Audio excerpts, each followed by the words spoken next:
બાકી એક પૈડું છે ટ્રેક્ટર નું હોય અને બીજું પૈડું છે સ્કૂટર નું હોય તો આ સંગ કોઈની દ્વારકા પૂગે ગાડા ઉપર વિષયો છે એટલે કે માનવ જીવન બને અને તમને મળ્યું છે એમાં શબ્દ સ્પર્શ રૂપ રસ અને ગંધ એ પાંચ વિષયો છે એની અંદર જો જીવ ફસાય તો 100% એ જીવન રૂપી ગાડું છે એ ઊંધું પડે એટલે કે વળી પાછું 84 લાખ યોનીના ચક્કરમાં આવું પુનર્જન્મ ન જોતો હોય તો આ પાંચ વિષયોથી દૂર રહે અહીંયા ભગવાન શક્તાસુર નામના રાક્ષસને મારે છે ગાડું છે હવામાં ફંગોડાયું નીચે પડે અને ભગવાન કૃષ્ણ ગાડા ઉપર રમી રહ્યા શક્તાસુર રાક્ષસ મરાયો પણ કોઈએ જોયો નથી આપણું આ જીવન રૂપી ગાડું છે ને એ પણ પરમાત્મા જ હલાવે છે અને પરમાત્માને પ્રાર્થના કરાય કે હે ભગવાન અમારું આ જીવન રૂપી ગાડું છે ને બરાબર હે કેમ તમે પાર ઉતારજો હરી હક જોરે હરી હક જોરે મારા જીવનનું ગાડું હરી હક જોરે હરી હક જોરે હક જોરે મારા જીવનનું ગાડું હક જોરે નીતિ ધર્મના જોઈડા બળ દિયા નીતિ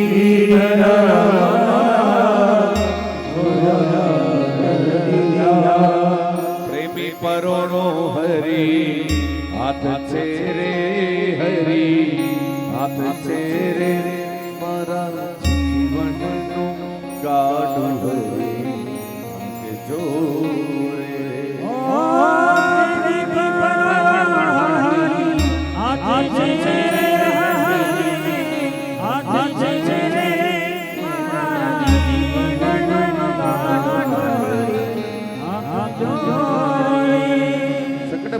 કથા દેવી પરીક્ષિત રાજાને કઈ સંભળાવી છે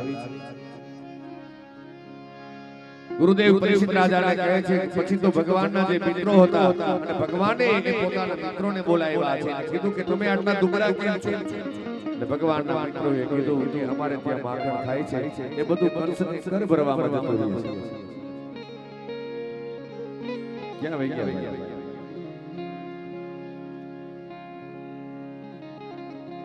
અમને ખાવા નથી મળતી કંસને કર ભરવામાં જતું રહે છે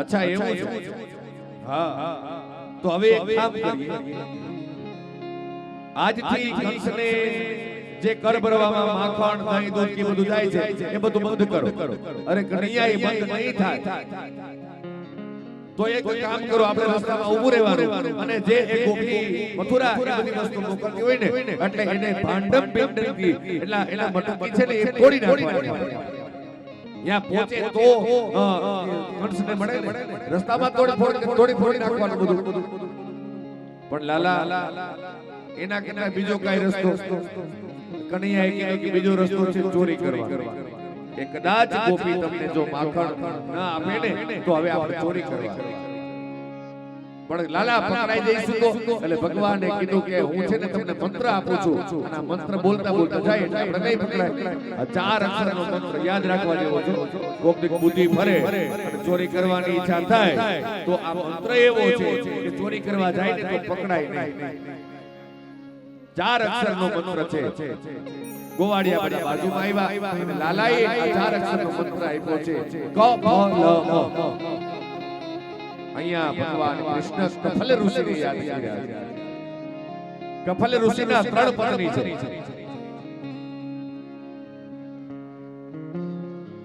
દાહિની મોહિની અને સતી અહીંયા આ કફલ ઋષિના 3 પત્નીઓ કફલ ઋષિએ ચોર્ય શાસ્ત્ર લખ્યું હતું અત્યારે લુપ્ત થઈ ગયું અને અહીંયા કફલ ઋષિ એ પોતાની પત્નીઓએ બહુ મદદ કરી અને અહીંયા કફલ ઋષિ કહે છે એક શ્લોક છે આખો રાત્રિ શયન સ્થિતિ આવે ને એમાં આ શ્લોક છે છેલ્લે કફલ ઋષિના 3 પત્નીઓ દાહિની મોહિની સતી આજની તારીખ આપણે બારગામ જાવું એટલે આ તમે બોલો કે દાહિની અને સતીના પતિદેવ કફલ ઋષિ અમારા ઘરનું તમે રક્ષણ કરજો, તો ઘરમાં કોઈ દિવસ ચોરી થાય નહીં. કદાચ ચોર ચોરી કરવા આવે તો એને કાઈ મળે નહીં. ચોર આવી ન શકે, કદાચ આવે તો એને કાઈ ઘરની અંદરથી મળે નહીં. આજે પણ એનો પ્રભાવ છે. અને અહીંયા આ કફલ ઋષિનું વરદાન છે એટલે ભગવાન કૃષ્ણએ કફલ ઋષિને યાદ કર્યા, જેને ચૌર્ય શાસ્ત્ર લખ્યું. 4 અક્ષરનો મંત્ર આપ્યો. આ 4 અક્ષરનો મંત્ર બોલતા બોલતા બોલતા આ બધા જ ગોવાળિયાઓ એ ચોરી કરવાની ટેવ પડી છે અને બધા જ એ ચોરી કરવા માટે થઈ અને નીકળે. અને ગોકુલની અંદર 84 કોષ વ્રજ મંડળની અંદર એટલી બધી ચોરી કરી છે કે ઘરે ઘરેથી ફરિયાદ આવવા લાગી છે. બહુ કનડે છે કાનો રે માતાજી તારો, બહુ કનડે છે કાનો. એટલો બધો તોફાન કર્યા છે અને બધી જગ્યાએથી ફરિયાદ આવવા લાગી છે. પણ ફરિયાદ એટલે ફરી ફરી અને યાદ કરવું, એનું નામ ફરિયાદ. આ ગોપીઓ કૃષ્ણ દર્શન માટે બાર ગોતે છે.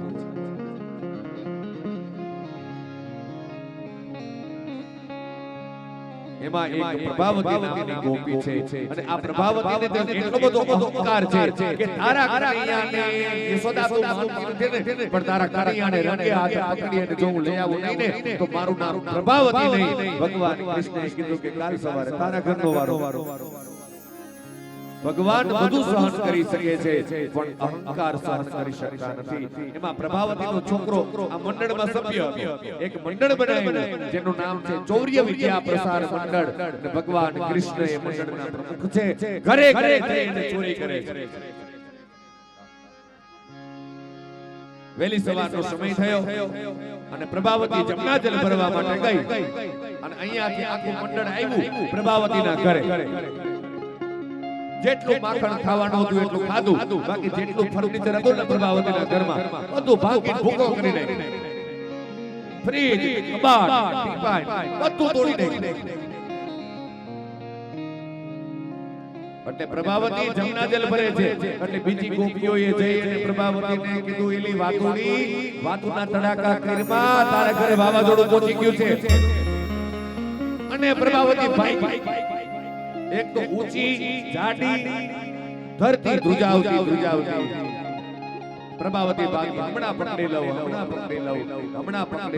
અને અહીંયા ગોવાળ બધા ઘોડી બન્યા હતા અને ઉપર પ્રમુખ ચડ્યા છે. ભગવાન કૃષ્ણ ઉપર ચડ્યા છે અને અહીંયા ખબર પડી કે પ્રભાવતી આવી અને ઘોડી છે પ્રમુખ લટકા. પ્રભાવતી આવી કનૈયાને પકડો. હું યશોદાને કહેતી હતી પણ યશોદા માનતી નહોતી ને. આજ તું રંગે હાથ પકડાઈ ગયો છો અને હાલ તને હું લઈ જાવ યશોદા પાસે. અને પ્રભાવતી કનૈયાનો હાથ પકડી અને નીકળી. એમાં ચોરાનો ચોક આવ્યો અને ચોરાના ચોકમાં પ્રભાવતીના સસરા બેઠા હતા અને અહીંયા લાજ કાઢવા માટે થઈને કનૈયાનો હાથ મૂક્યો અને પ્રભાવતીનો છોકરો પાછળ હાલ્યો આવતો તો કનૈયાએ પ્રભાવતીના હાથમાં પ્રભાવતીના છોકરાનો હાથ પકડાવી દીધો. ભગવાન આવ્યા ઘરે. કનૈયો ઘરે આવી અને માં યશોદાને કીધું કે માં આજ મારી તબિયત બરાબર નથી. અરે મારો લાલો, મારો કનૈયો, મારો દીકરો શું થઈ ગયું બેટા? ના આમ બીજું કઈ ચિંતા જેવું નથી માં, પણ હું છે થોડીક વાર સૂઈ જાઉં. ખબર હતી બગડાટી પાછળ આવે છે. દરેક માટે એમ હોય છગન મગન સોનાના ગામના છોકરા ગારાના પાડોશી તડતડના દરેક માટે એમ ખબર હોય કે મારો છોકરો તોફાની છે, એક નંબરનો તોફાની છે. પણ માં છે ને ઉપરાણું અને અમુક માં પાસે તો ફરિયાદ કરવા જેવું. એક બેન ગયા એને કીધું આ તમારો છોકરો છે ને કે છૂટા પાણા ઘા કરે છે. માએ એવું કીધું ખબર કે કોઈને લાગ્યો કે લાગ્યો નથી તો કે અમારો ન હોય, અમારો આટી લે. આમાં ફરિયાદ ક્યાં કરે? અમારા તો આટી દે. યશોદાજી આજી માનતા માતે યશોદાજી માનતા નથી. નંદને દેવાય માતે યશોદાજી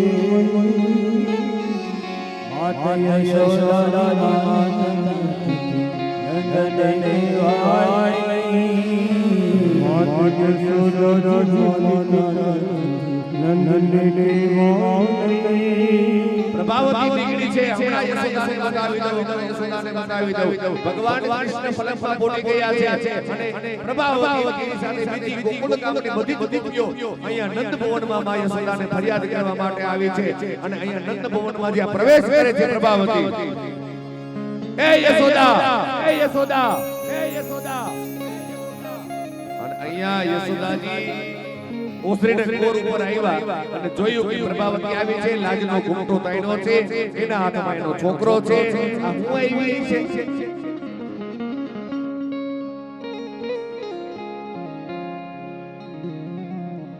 જો આ તારો કનૈયો તારો લાલો તું બાંધીનો કે ને આ તારો કનૈયો જ મોટો ચોર છે અને ગોકુળકામના બધા છોકરાને ચોરીના રવાડે ચડાવ્યા હોય ને તો તારા કનૈયાએ ચડાવ્યા છે આ જો યશોદાએ કીધું હું જો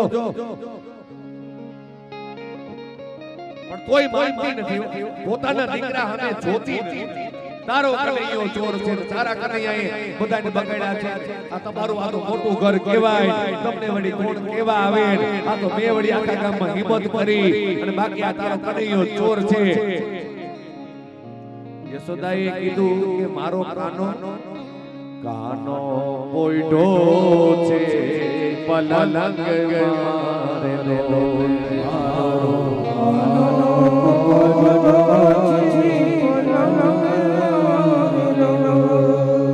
નથી ગયો મારા ઘરની બાજુ કાનુડા ગજિયા હા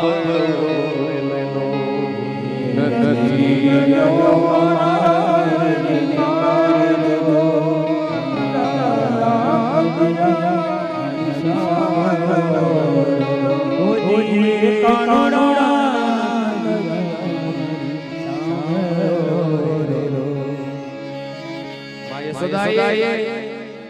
કનૈયાને બોલાવે લાલા એ કનૈયા બેટા બહાર આવજે પરબામાંથી આવ્યા અને અહીંયા કનૈયો આવ્યો આખું છોડતો આવ્યો અને જ્યાં કનૈયાને સામે જોયો અને પ્રભાવતીની નજર જોતી